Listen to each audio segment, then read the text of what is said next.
Et si ton chien était stressé? Bonjour tout le monde et bienvenue sur WAF. Aujourd'hui, on parle d'un sujet essentiel, le stress chez nos chiens. Un phénomène parfois invisible, souvent mal compris, mais qui peut avoir des impacts profonds sur leur bien-être. Et si derrière un simple aboiement, un regard fuyant ou un halètement, se cachait en réalité un profond malaise? Dans cette chronique, on va décoder ensemble les signes, comprendre les causes et découvrir les solutions pour offrir à nos compagnons une vie plus sereine. Alors voici le plan, le sommaire de cette chronique. On va tout d'abord définir ce qu'est le stress chez le chien. On verra ensuite les signes de stress, puis les causes fréquentes. Enfin, les solutions pour apaiser nos chiens, les erreurs à éviter et quand consulter un professionnel. Alors on commence par la définition de ce qu'est le stress chez le chien. Le stress chez le chien, c'est une réaction qui est naturelle face à des situations perçues comme menaçantes ou inconfortables. Contrairement aux idées reçues, le stress ne se manifeste pas toujours de manière évidente chez nos amis les chiens. Et oui, il peut se cacher derrière des signes que l'on attribue parfois à autre chose, comme à l'ennui, à la fatigue ou également à une réaction à la chaleur. Cependant, un stress prolongé ou mal géré peut avoir des répercussions sérieuses sur sa santé physique et mentale. Il est donc très important de détecter les signes de stress chez ton chien pour réagir rapidement. On va voir tout d'abord les signes physiques. Ces signes physiques sont souvent les plus visibles et ils indiquent que notre chien ressent un inconfort. Je pense notamment à l'allaitement, même en absence de chaleur ou d'activité physique. Il y a aussi en cas de tremblement, surtout en dehors de situations froides. En cas d'une salivation excessive, même sans effort physique, ou bien de pupilles dilatées, ou encore d'une posture tendue. En plus de ces signes physiques, on a également des signes comportementaux. Et oui, le comportement du chien change quand il est stressé. Voici quelques comportements à surveiller. Lorsque ton chien se lèche les lèvres ou la truffe.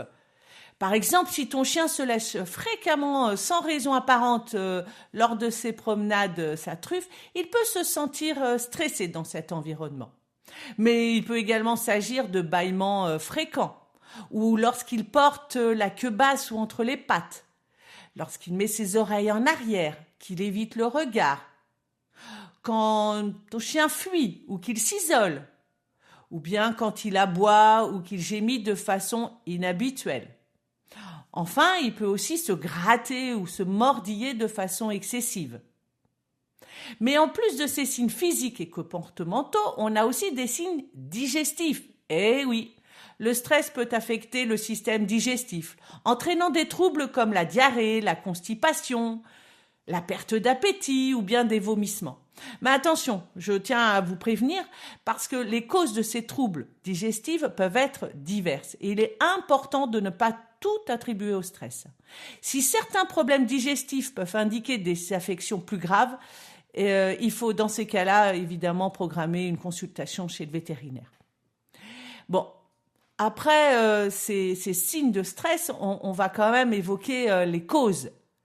Parce qu'il faut comprendre d'où vient ce stress. C'est des causes qui peuvent être liées à l'environnement. Alors, par exemple, les chiens, comme tu le sais, sont des animaux d'habitude. Ils sont sensibles aux changements et aux perturbations dans leur routine. Et si ça arrive, ça peut causer du stress. Je pense entre autres à un déménagement, à l'arrivée d'un nouvel arrivant ou d'une personne dans la maison. À des événements bruyants comme les feux d'artifice. Bon, alors ça, clairement, je recommande jamais d'emmener des chiens à des feux d'artifice. Mais ça peut être des fêtes, des fêtes foraines ou des fêtes bruyantes, familiales, des orages ou même des travaux bruyants. Je vais d'ailleurs vous raconter l'histoire vraie, le cas de Scotty. Alors Scotty, c'est le dernier chien que j'ai adopté récemment. Il vient du Liban.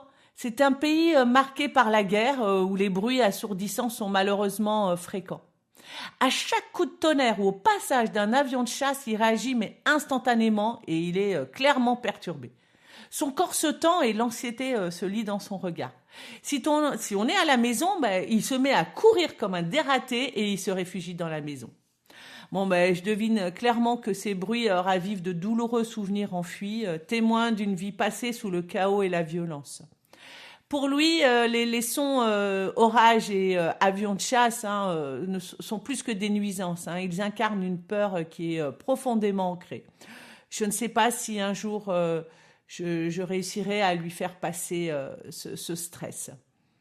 L'anxiété de séparation est également une cause fréquente et elle mérite une attention particulière. Et évidemment, et ça on est nombreux à connaître, la visite chez le vétérinaire qui peut être une source de stress pour de nombreux chiens, même les plus calmes. Il y a plusieurs facteurs d'ailleurs qui contribuent à cette anxiété.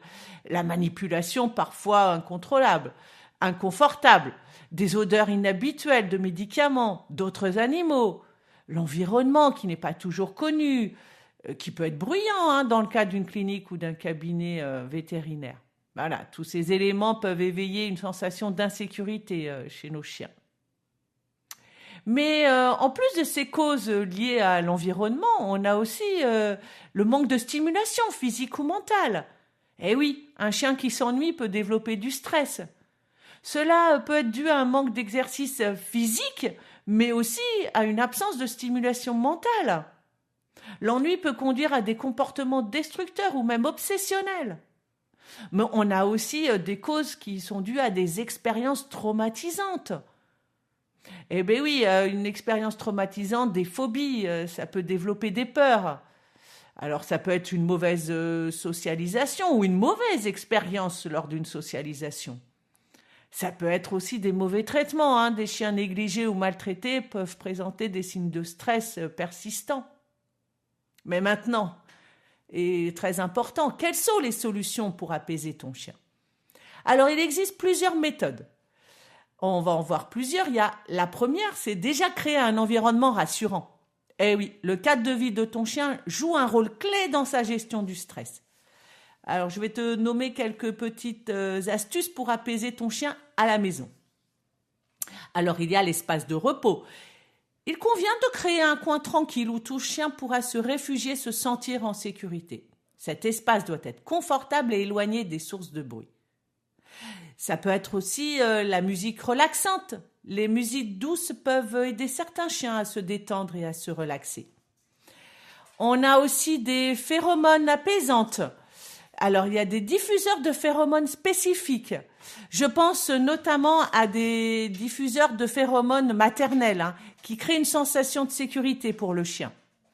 Pour les chiots, c'est notamment le cas de certains éleveurs qui donnent, et ça a été le cas, moi, de l'éleveur de Tao qui lui avait donné un linge avec l'odeur de sa mère. Et c'est rassurant.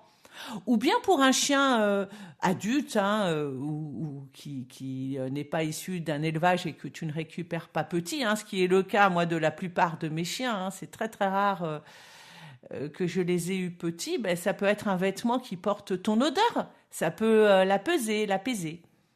Il y a aussi l'utilisation d'huiles essentielles. Je pense à la lavande qui a un pouvoir calmant et relaxant. Mais attention par contre, parce que certaines huiles sont toxiques pour les chiens. Donc, il faut faire très attention à l'adaptabilité du produit que tu utilises pour tes chiens. Il y a aussi des solutions naturelles. Alors, je pense au massage. Et oui, un massage doux est une excellente méthode pour détendre un chien anxieux et stressé. Privilégiez des mouvements doux et circulaires sur le dos et la nuque. Alors, attention par contre, il ne s'agit pas là de réconforter un chien stressé. Parce que ça, par contre, ça pourrait avoir l'effet contraire et le renforcer dans son anxiété. Il y a l'utilisation des fleurs de bac. Alors moi, j'ai suivi une formation, mais il y a des experts pour ça. Je pense au rescue qui peut être utile pour apaiser un stress passager. Il y a aussi des compléments alimentaires, les oméga 3 qui peuvent aider à réguler le stress. La mélisse ou la camomille qui sont des plantes aux propriétés apaisantes qui peuvent être bénéfiques pour les chiens anxieux. Mais en plus de cet environnement donc rassurant, de ces solutions naturelles, on peut avoir une stimulation adaptée. Je pense à l'effort physique suffisant. Tu vois, des sorties adaptées qui permettent à ton chien de libérer son énergie et d'être plus détendu.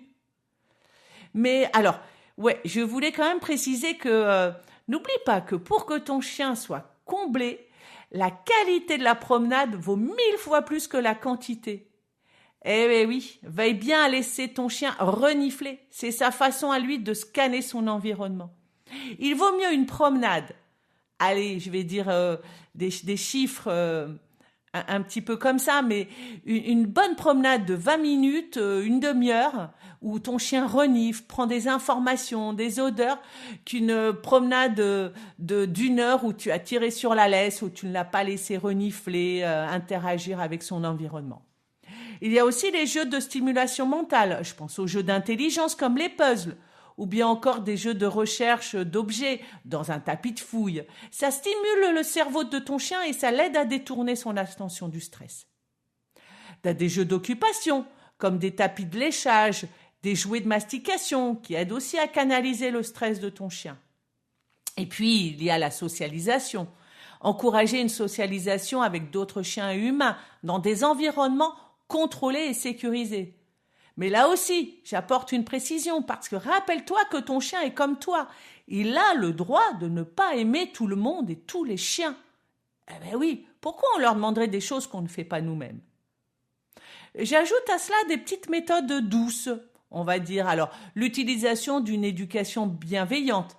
Par exemple, récompense ton chien à chaque fois qu'il adopte un comportement calme face à une situation stressante.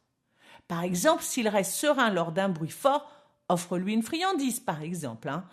Une désensibilisation progressive, c'est-à-dire expose ton chien à la source de ton stress pendant de courtes périodes.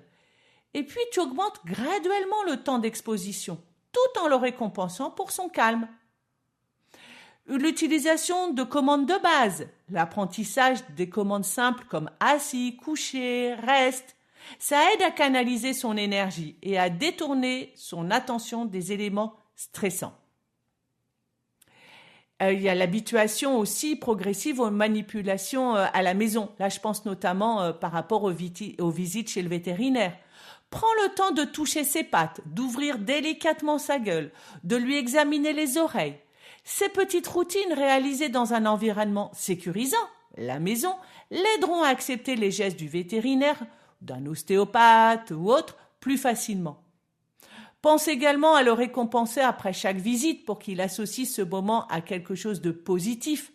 Une friandise ou une caresse apaisante peuvent être d'une grande différence dans sa perception d'expérience. D'ailleurs, je vais te raconter moi une petite histoire vraie, les visites chez le vétérinaire. Parce qu'avec le nombre d'animaux et de chiens surtout que j'ai à la maison, autant te dire que je vais chez le vétérinaire bien plus souvent que chez mon propre médecin. Et je tiens tellement à mes compagnons qu'il est primordial pour moi d'avoir une totale confiance en ce professionnel. Heureusement, à chaque rendez-vous, je sais que mes chiens seront accueillis avec douceur. De toute façon, il ne peut pas en être autrement. Mais les assistantes sont toujours souriantes. Elles savent comment apaiser les plus stressés. Elles s'approchent calmement, elles offrent quelques caresses et elles ne manquent jamais de distribuer des petits gâteaux. Les vétérinaires, quant à eux, sont également très bienveillants et attentifs. Ils prennent le temps de manipuler mes chiens avec douceur, en veillant à chaque détail. Et grâce à cette équipe formidable, la plupart de mes chiens n'associent pas le cabinet vétérinaire à une expérience négative. On va aussi évoquer les erreurs à éviter. Eh bien oui, parce qu'il est quand même très important de savoir que certaines erreurs peuvent aggraver le stress de ton chien. Voici ce qu'il ne faut pas faire. Punir. Eh oui, dans un moment de stress, la punition ne fait qu'augmenter le malaise de ton chien. Il est préférable que tu privilégies des méthodes douces et bienveillantes. Caresser. Comme je te le disais tout à l'heure, en le caressant, tu risques de confirmer son stress, comme si cette réaction était justifiée. Donc, pas de caresse, mais privilégie une attitude calme et laisse le temps à ton chien de se détendre par lui-même. L'autre erreur, c'est d'ignorer les signes. Eh bien oui, parce que la prise en compte de l'état émotionnel de ton chien est essentielle pour son bien-être et pour éviter que le stress ne devienne chronique. Un chien qui se lèche fréquemment ou qui a la queue basse a besoin d'attention et de soutien. Ignorer ces signes peut entraîner une aggravation du stress et il est important de rester à l'écoute de ton compagnon pour son bien-être. L'erreur à laquelle je pense également, c'est de faire des changements brusques. Si tu as des changements à faire dans la routine ou l'environnement de ton chien, fais-les progressivement. Mais quand consulter un professionnel? Écoute, malgré si tous tes efforts et les solutions mises en place, le stress de ton chien persiste, n'hésite pas à consulter un professionnel. Ça peut être un vétérinaire. Il fera un point avec toi et il sera en mesure d'éliminer toute cause médicale. C'est peut être aussi un comportementaliste ou un éducateur. Voilà, tu l'auras compris, le stress canin est un problème à ne pas sous-estimer. Merci d'avoir écouté cette chronique dédiée au stress chez nos chiens. J'espère que ces conseils t'aideront à mieux comprendre ton fidèle compagnon et à améliorer son bien-être. Si tu souhaites approfondir le sujet, tu peux retrouver l'article complet sur mon site La Voix des Chiens dans la section Santé et bien-être du blog. Pour toute question, suggestion ou pour partager ton expérience, écris-moi sur contact@waf.dog. À très vite et d'ici là, prends soin de toi et de ton chien.